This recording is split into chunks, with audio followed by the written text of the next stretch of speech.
শশা চাষীদের জন্য গুরুত্বপূর্ণ একটু বিষয় হইতেছে শশার বয়স সেইটা অবশ্যই মনে রাখা এবং সঠিক সময়ে সঠিক পরিচর্যা ও সঠিক সিদ্ধান্ত গ্রহণ করা। এখনও যারা আমাদের চ্যানেলটি সাবস্ক্রাইব করেনি তারা অবশ্যই চ্যানেলটি সাবস্ক্রাইব করে নেবেন। এই শশার বাগানটির বয়স মোটামুটি আনুমানিক প্রায় 2 মাস প্লাস বয়স।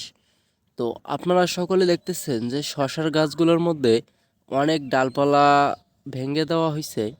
তো আপনাদের মনে প্রশ্ন জাগতে পারে যে আসলে শশার গাছগুলোর ডালপালাগুলো কেন ভেঙে দেওয়া হয়েছে।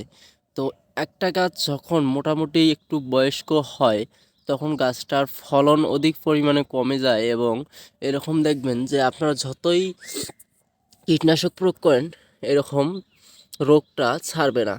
তো তখন আপনারা কি করবেন, তখন আপনাদের যে গোড়ার ডালপালাগুলান থাকবে প্লাস ওপরে যতদূর পর্যন্ত ডালপালাগুলান কুকড়ি লাগবে এবং পাতাগুলান এগুলান আপনারা ভেঙে দিবেন।